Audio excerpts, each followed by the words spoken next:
Thank you very much.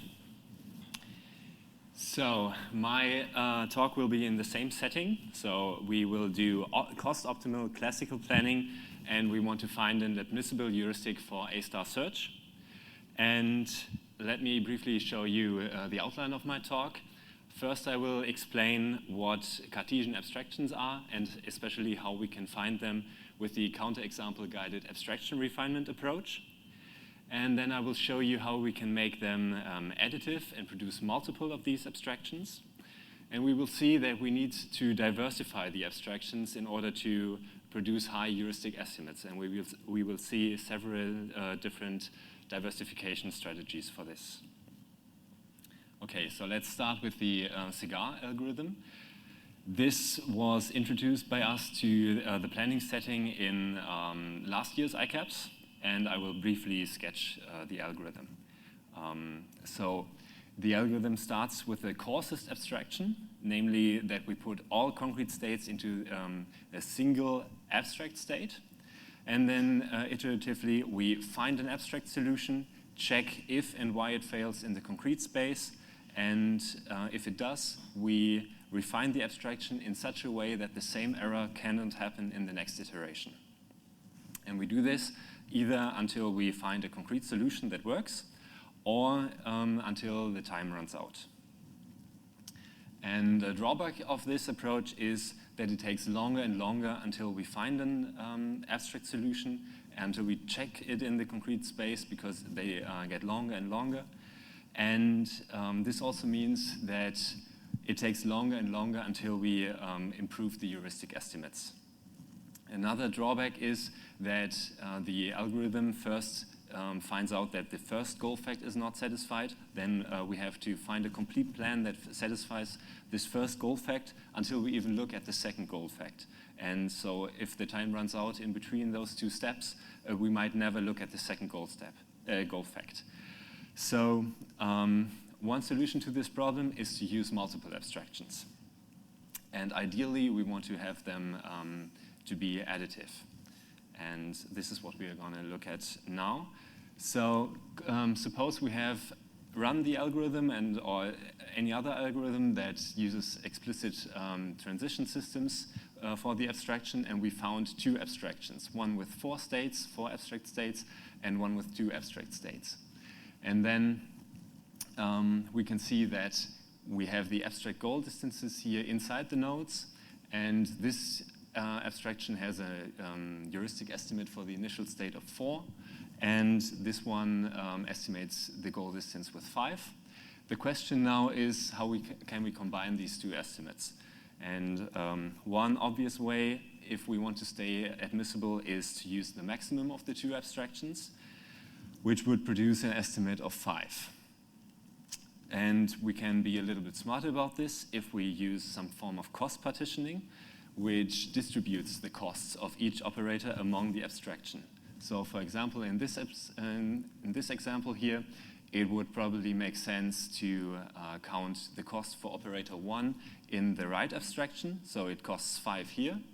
But then we have to make it free in this abstraction. It costs 0 here, which gives us an estimate of 0 in this abstraction, because both these edges are free. And an estimate of 5 in this abstraction. So in total, we get an estimate of 5. And the question now is, how can we find better cost partitionings, and how can we do so automatically? And this is where we propose the saturated cost function, which takes as input such an abstraction and reduces and finds for each operator the minimum cost that is needed to preserve all abstract goal distances. So for example, we can see that here we have a goal distance of 3, and here a goal distance of 0. And the transition here costs 5, but actually we only need 3 to preserve the goal distances. So we can just say, okay, let's make it cost 3 here, and we still have the same goal distances. We have to keep in mind, however, that O1 might occur again in the transition system. So here we would only need a cost of 1 for this edge, but we have to use the same cost for both of the edges here. So we can reduce the cost here from 5 to 3. And for example, here for operator 4, since it's a self loop, we don't need any costs at all. So for each edge, we look at the difference between the first node and the second node, and we keep it at this cost.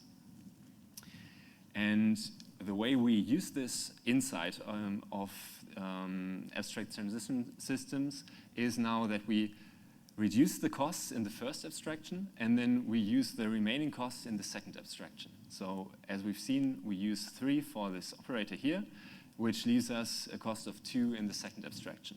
So we have an initial state estimate of 2 here, 4 here, which gives us a total estimate of 6. And we can directly use this for the underlying CEGAR abstractions by building multiple abstractions without any changes to the CEGAR algorithm in the way that I just presented. We build an abstraction, we reduce the costs without changing any abstract goal distances, and we use the remaining costs for the next abstraction. And before I show you how this works in practice, let me briefly say that for all experiments, we used the standard time limit of 30 minutes and at most 2 gigabytes of memory. And we let the CEGAR algorithm refine for at most 15 minutes before we switch to the search. And if we build multiple abstractions, we split this 15 minutes equally among the abstractions. Okay, so how does it work in practice? We see here the number of solved tasks for a growing number of abstractions. So the first column means we just use the single abstraction from the original paper. And we can see that if we use more abstractions, the numbers get slightly better, but then they decrease again if we use more than 20 abstractions.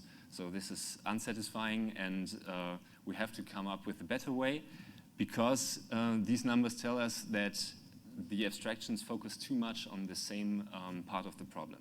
And we have to diversify the abstractions before we can make them additive in such a way that we really achieve higher heuristic estimates.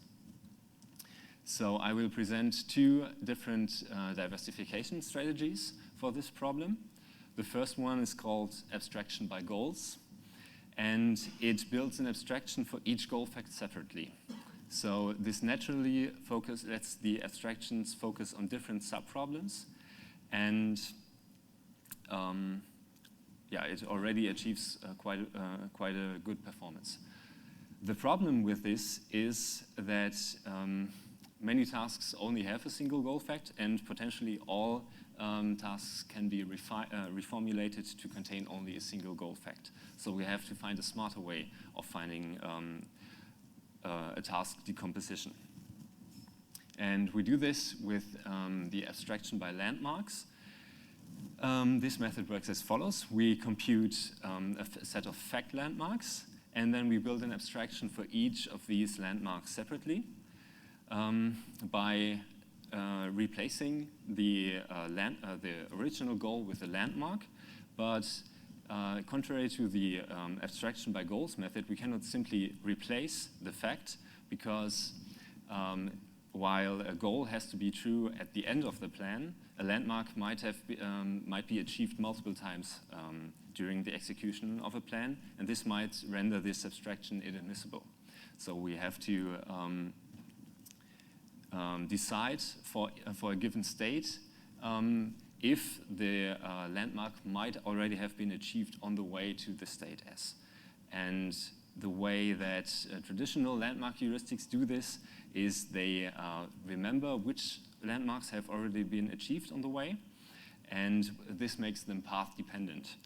And this also comes at a significant memory cost, which we want to avoid.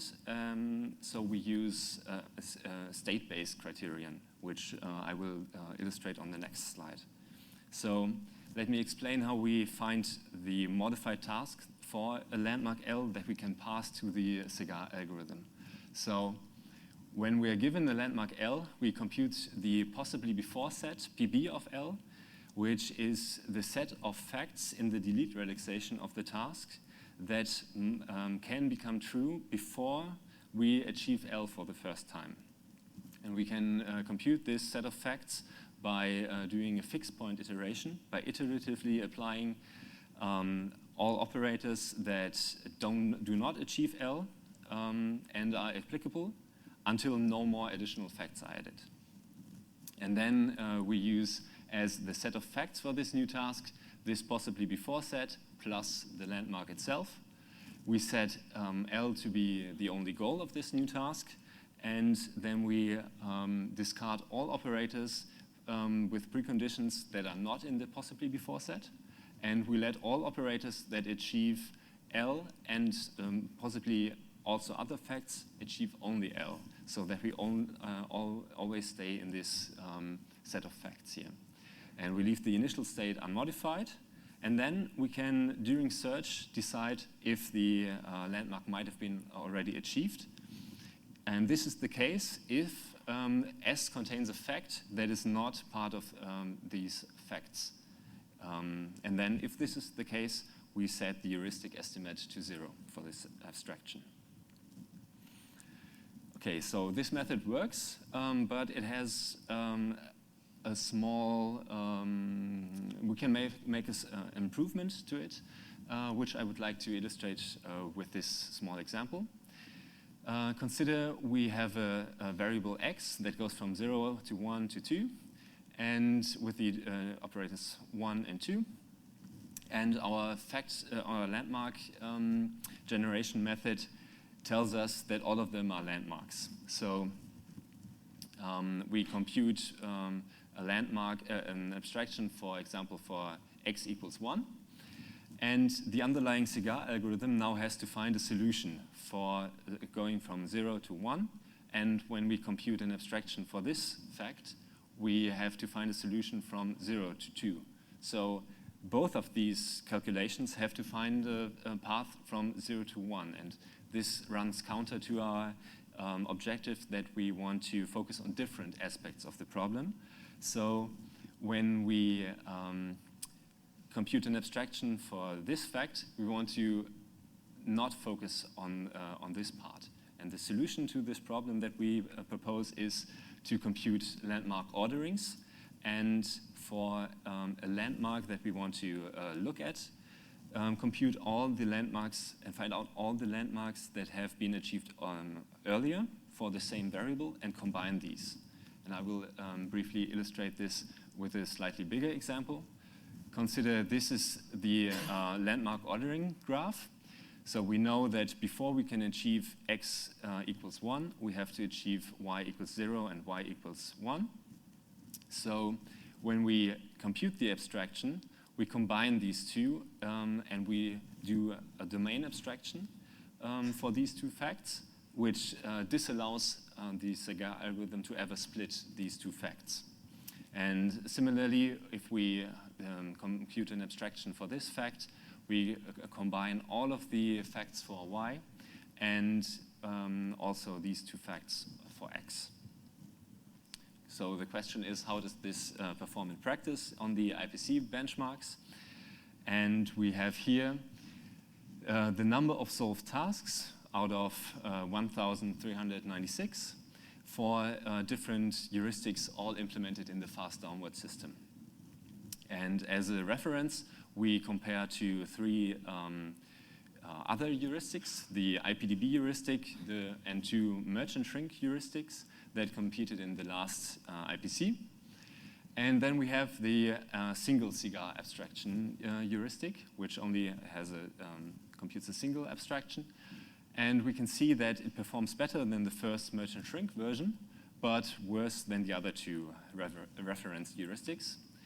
And we see that once we add an abstraction for each goal, we raise this coverage significantly to 627, and now already we're better than all of these 3 reference heuristics.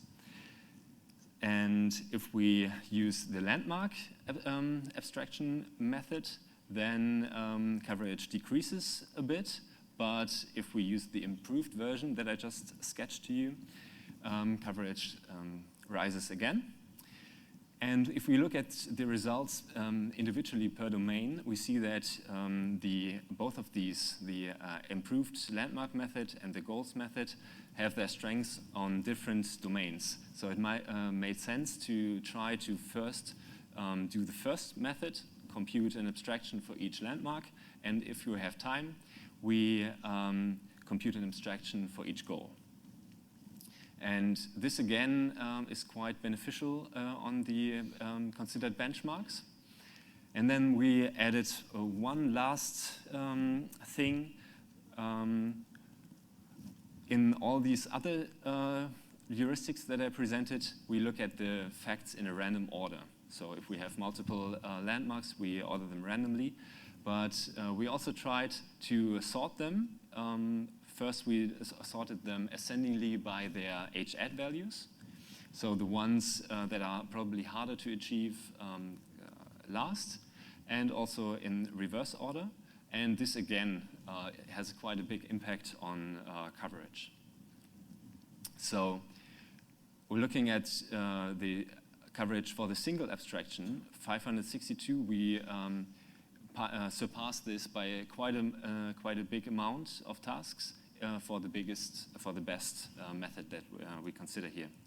And this is the case because the abstraction is much more informed. So this is the estimate for the initial state made by the CEGAR heuristic for a single abstraction. And then we have the best performer from the last slide. And we can see that the initial state estimates are much higher. So all the points below the diagonal are tasks where the additive version has a better estimation of the initial state. And one might think that this comes at a cost to make the refinement, so it might take longer to come up with these abstractions, but it actually is faster. So we can see that the additive version needs almost no time for all of these problems to come up with the abstractions, whereas the single abstraction method needs a substantial amount and almost always uses the full 15 minutes to find the abstraction, whereas the additive version is much faster on many problems. So to conclude, I would first like to show you some future work that we would like to do. First, we would like to understand more deeply how the effect ordering affects the number of solved problems. And we also would like to try this saturated cost partitioning for other abstraction heuristics, for example, merchant ring abstractions. So in summary, we have seen a new cost partitioning algorithm that can work for abstractions that use explicitly represented abstractions. And I have shown you several different diversification strategies to obtain higher heuristic estimates. And we've seen that in total they achieve competitive performance on the IPC benchmarks. Thank you very much.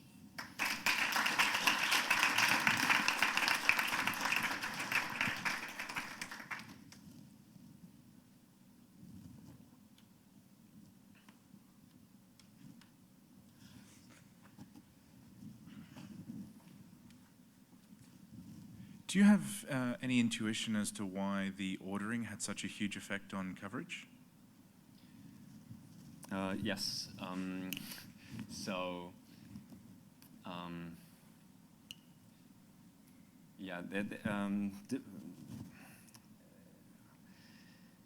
Once you're done with the first abstraction, you want to achieve that there are not all of the operator costs are already used.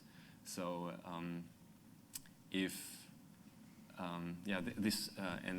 ordering decides upon how often this is the case. And in many domains, it makes sense to try to achieve facts first that have a high h-add value, so that are harder to achieve.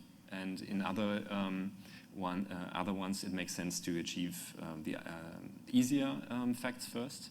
So this might correspond to the fact that for some domains it's easier to do regression planning, and sometimes it's easier to work from the initial state. Yes.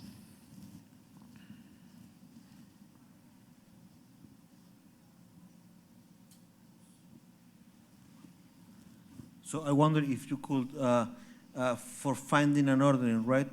So you select the thing with the highest or the lowest H at value, right? Yes.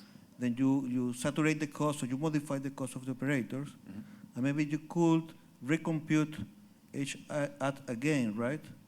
And then use the same criteria and do this until basically all operators have zero cost, right? That's a very good comment, yeah. That's one thing that we want to try.